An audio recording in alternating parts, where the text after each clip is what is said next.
중국하고의 가격 경쟁력에서 굉장히 곤혹을 치를 수가 있죠. 그래서 중국한테 고유 관세 때린다는 게 우리하고는 연관이 없느냐? 절대 아닌 거죠. 치열한 눈치 싸움이 있겠죠. 같이 가져가는 전략이 조금 더 좋을 것 같고요. 트럼프 대통령이 공식 취임했습니다. 바이든 전 행정부의 주요 정책을 뒤집고 미국 우선주의를 강조했는데요. 투자자들이 알아야 할 부분, 또 우리 경제에 미치는 영향은 어떨지 오건영 신한프리미어 패스파인더 단장님과 함께 이야기 나눠보겠습니다. 안녕하세요, 단장님. 네, 안녕하세요. 트럼프 대통령 취임식에서 행정부의 6대 의제를 발표했어요.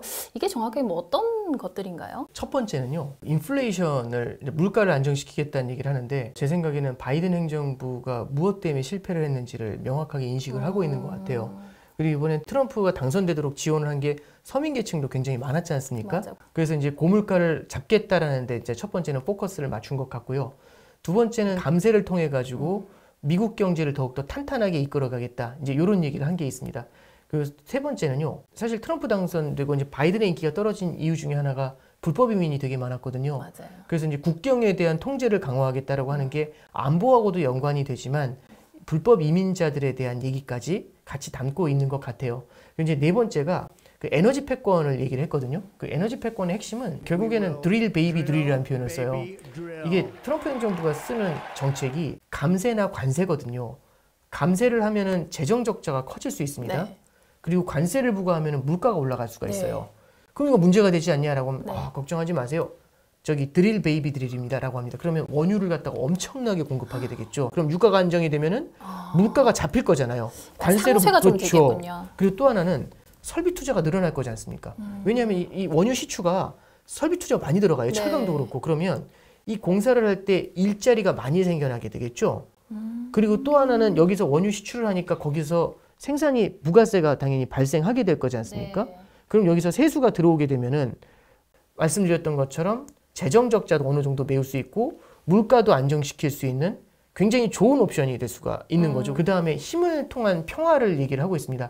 힘을 통한 평화는 사실은 미국의 국방력이 군사력이 다른 나라보다 월등히 강했기 때문에 뭐 당연히 맞는 얘기가 될 텐데 제가 좀 느꼈을 때는 세계 경찰 역할보다는 각자가 각자 일을 하고 미국은 또 미국만의 또 평화를 지키겠다라는 얘기하고 함께 다른 나라에 이제 주한미군 나가 있거나 이런 곳에는 방위비에 대한 논의를 좀 하게 되지 않을까. 저는 좀 그렇게 좀 생각이 되더라고요.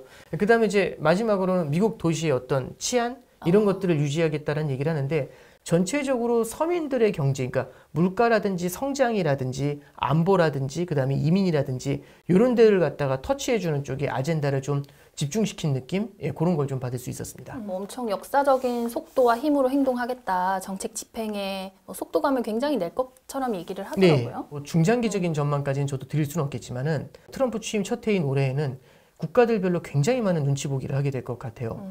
이게 왜 그러냐면 보편 관세하고 고율 관세라는 걸 부과를 하게 될 겁니다. 중국한테 60%를 때린다고 하잖아요. 그럼 얼핏 생각하면 우리는 20% 맞았는데 저긴 60% 맞았어요. 그럼 저는 20%인데 60% 맞으시면 만약에 둘이 경쟁한다고 하면 이쪽이 더 유리하겠죠. 좋은 거죠. 오히려 그런 이제 얘기들도 그런 생각들도 할 수 있는데 어떤 국가든지 소비하고 그 다음에 내수 소비하고 수출로 성장해요. 중국 내부에서 만들어진 제품들이 있지 않습니까? 소비가 이걸 다 소화하지 못하면 바깥으로 밀어내는 게 수출이죠. 미국으로 많이 밀어내는데 미국이 60% 관세를 때리면서 안 받아요. 그럼 이거 어떻게 해야 될까요? 다른 나라로 쏟게 되겠죠. 그것도 덤핑으로. 그러면은 다른 나라들 수출이 굉장히 힘들어질 수. 그러니까 우리나라로 쏟는다 이것보다도 우리나라가 수출하는 국가에 그런 것들이 막 들어가게 되면은 중국하고의 가격 경쟁력에서 굉장히 곤혹을 치를 수가 있죠. 그래서 이게 중국한테 고유 관세 때린다는 게 우리하고는 연관이 없느냐? 절대 아닌 거죠. 두 번째는 보편 관세도 이제 말씀을 드리면 아까 20% 다 똑같지 않다고 말씀하셨죠. 그렇죠. 국가별로 다르게 적용이 될 수 있거든요. 그러면 치열한 눈치 싸움이 있겠죠. 왜냐하면 제가 덜 받고 싶어서. 저는 7%를 받더라도 기자님이 10%밖에 만들고 싶은 거죠. 그러면 이게 죄수의 딜레마가 생깁니다. 서로가 불확실하니까 서로가 눈치를 보는 겁니다. 그래서 트럼프가 당선되자마자 멕시코하고 캐나다한테 25%씩 관세 부과한다고 딱 때리니까 그 이유에 대해서 뭐라고 했냐면 마약을 지금 미국에 보내고 있고 불법 이민을 하고 있다. 이런 얘기를 해요. 그랬더니 다음날 트리도 총리가 바로 마로라고로 날아가서 이제 캐나다는 마약하고는 관련이 별로 없다. 이제 이렇게 얘기하는 거죠. 그러니까 뭐냐면 같이 취급하지 마라. 이제 이런 얘기잖아요. 그러니까 이게 사실은 눈치 싸움을 하면서 첨예한 대립을 하게 돼요. 그래서 이제 적어도 올해는요, 자유무역화에서는 겪어보지 못했었던 새로운 고민들을 하면서 국가 간의 컨플릭트들도 좀 생겨나게 되지 않을까. 그래서 취임 후 100일이 상징적으로 굉장히 중요할 거다. 네, 그렇죠. 이런 말들을 많이 하더라고요. 이런 트럼프 정책이 우리나라에 좀 타격을 입히는 부분도 있을 거고 네네. 또 반대로 아까 국방 얘기를 하셨잖아요. 자주 네네. 국방해야 되는 그런 시대가 되면 우리나라 K방산에는 또 득이 될 수도 있을 것 같고 유불리가 좀 갈릴 것 같기도 한데 예, 산업별로 어떠세요? 유불리가 분명히 좀 갈릴 거라고 생각을 하고요. 관세 협상을 하다 보면은 무언가 미국한테 해줄 수 있는 게 있어야 되잖아요. 예. 그 중에 과연 뭐가 있을까라고 하면은 미국의 현지 투자를 많이 하는 거죠. 사실은 우리가 트럼프 1기 행정부 때는 대미 무역 흑자가 160억 달러 정도 됐거든요. 이번에 보니까 지금 450억 달러? 500억 달러 가까이 돼요. 그러니까 걱정이 되지 않습니까? 근데 이제 그 내막은 디테일을 좀 보면은 IRA라고 해가지고 네. 우리나라 기업들이 미국에 공장을 많이 지었잖아요. 예. 공장을 지면서 현지 법인이 있고 그 현지 법인한테 우리의 설비 같은 거를 보내야 되지 않습니까? 그러면 수출이 되는 거죠. 이렇게 해서 사실은 미국에 투자를 했고 거기 일자리를 만들기 위해서 수출이 일어난 거잖아요. 흑자가. 이런 게 포인트가 돼서 좀 이렇게 대화를 나눠보는 게 그러네요. 포인트가 되죠. 그래서 사실 이제 그럼 우리가 미국에 많이 투자를 하겠습니다라고 얘기하는 게 첫 번째가 될 수 있고요. 예. 그럼 어떤 걸 또 가져올 수 있냐면 미국 물건을 많이 살게요. 그러면은 다른 나라에서 원래 사던 걸 이제 안 사고 미국에서 사면 되죠. 예. 그럼 대표적인 게 뭐가 있냐면 에너지죠. 원유를 미국에서 셰일 오일을 예. 사거나 미국산 천연가스를 사야죠. 그러면 예. 미국에서 이제 아시아까지 파이프라인이 안 뚫려 있잖아요. 예. 그럼 기체로 보낼 수는 없지 않습니까? 예. 그러면 얼려가지고 액화로 해가지고 가져와야겠죠. 그게 LNG가 되는 거고요. 네. 그럼 그 LNG를 수송을 하려면 배가 필요하지 않습니까? 예. 그래서 앞에 말씀하셨던 조선 같은 쪽이 상대적인 수혜를 받는데 그 조선의 기술이 우리가 좋으니까요. 그렇죠. 그 수주가 앞으로도 계속 늘어날 것이다라고 얘기해서 이제 수혜 산업 중에 이제 그런 것들이 나오고 있는 겁니다. 그래서 관세 협상 속에서요, 네. 굉장히 다양한 옵션들이 나오게 될 거거든요. 거기서 이제 우리가 생각보다 많은 반사 이익을 좀 받을 수 있고요. 또 하나는 만약에 우리가 협상을 좀 유리하게 가져가면 우리가 낮은 관세를 맞았는데 다른 쪽이 조금 더 높은 관세를 받을 수가 있잖아요. 보편 관세지만. 네, 그런 데서도 아마 조금이라도 더 우위를 점하려고 아마 다들 노력을 좀 하게 될 것 같습니다. 그래서 그런 면들에서 우리가 틈새를 좀 찾아야 되지 않겠는가. 예, 현재로서는 아직 뚜렷하게 트럼프의 정책이 클리어하게 나온 건 없지만 네. 현재까지 버전으로만 생각을 해보면 그런 점들을 좀 고려해야 되지 않겠나 생각합니다. 그럼 미국의 금리 레벨은 좀 어떻게 전망하고 계세요? 기준금리 같은 경우는 올해 지금 현재 시장에서는 한두 차례 인하를 좀 바라보고 있어요. 상반기에 한 차례 인하를 하고요. 네. 하반기에 달러 강세가 좀처럼 풀리지 않고 미국 경기가 조금 달러 강세 때문에 둔화된다?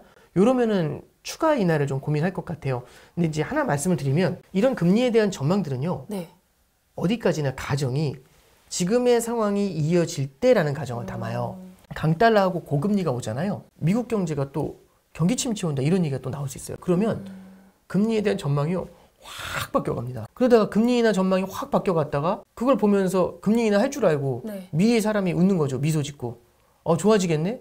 이 경제가 심리가 되게 크잖아요. 그럼 또 확 올라와요. 그럼 굳이 금리 인하 할 필요가 없지 않습니까? 오히려 금리 인상을 걱정해야겠네? 그렇죠. 이런 얘기가 나오는 거죠. 그래서 그게 지금 3년째 반복되고 있어요. 올해에도 좀 그런 이슈가 있지 않을까 생각을 하고 있고요. 파월 연준 의장이 모든 건 데이터를 네, 기반으로 그렇습니다. 해서 결정하겠다고 했으니까 그럼 뭐 어떤 데이터 우리가 좀 잘 봐야 되죠? 첫 번째는 우리가 요즘은 잘 안 보는 게 네. 물가 데이터 요즘 잘 안 보는데 네. 2년 전만 해도 다들 막 미국 소비자 그렇죠. 소비자 물가지수 발표한다고 하면은 다들 저도 놀랐어요. 막 유튜브에서 생중계를 하더라고요. 근데 저는 이제 올해 이제 물가가 되게 이슈가 될 거라고 생각을 하고 네. 그 물가에 영향을 주는 게 올해는 정책이라고 생각을 합니다.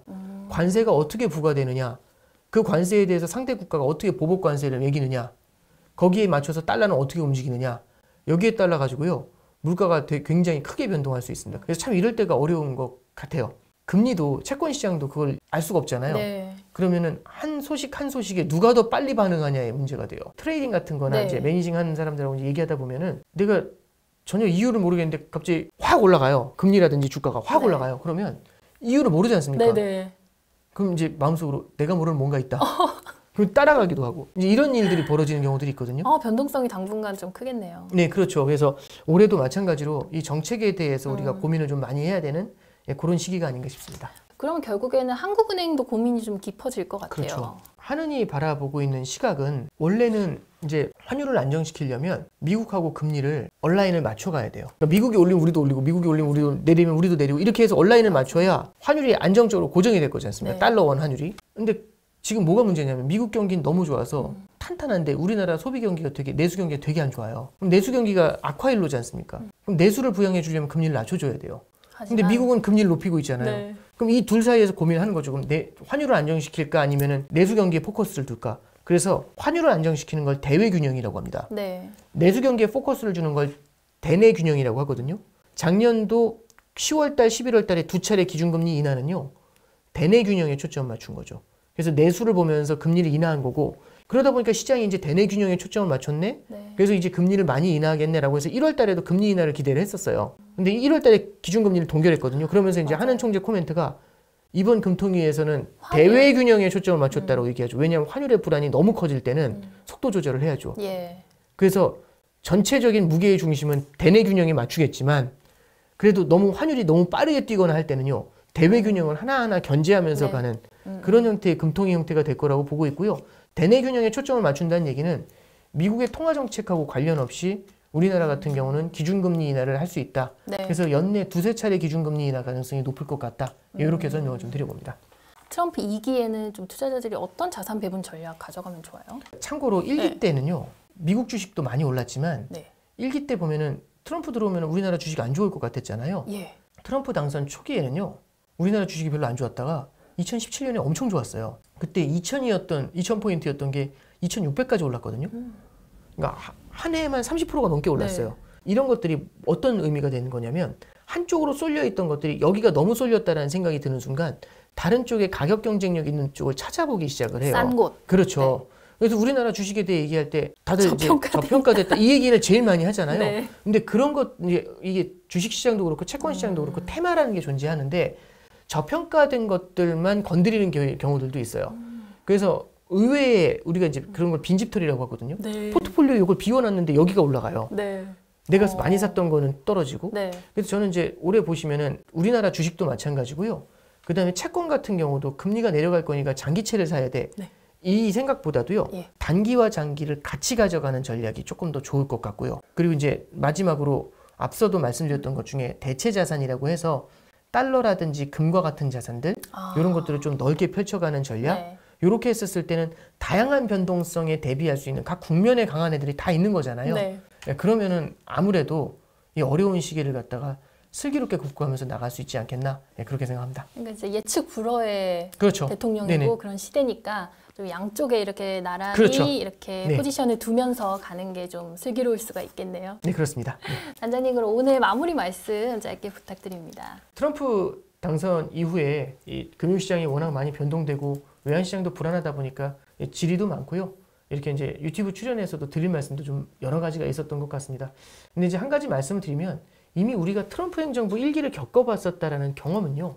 어떻게 보면은 이 막연한 불확실성을 생각보다 좀 빠르게 그리고 슬기롭게 극복할 수 있는 힘을 줄 수도 있지 않겠는가 그런 생각을 좀 해봅니다. 그래서 막연한 걱정도 있겠지만은 말씀드렸던 것처럼 넓게 펼쳐진 포트폴리오를 가지고 이 망망대해에서 대비해 나가는 전략들 이런 걸 고민해 보시기를 새해엔 당부를 드려봅니다. 네, 감사합니다.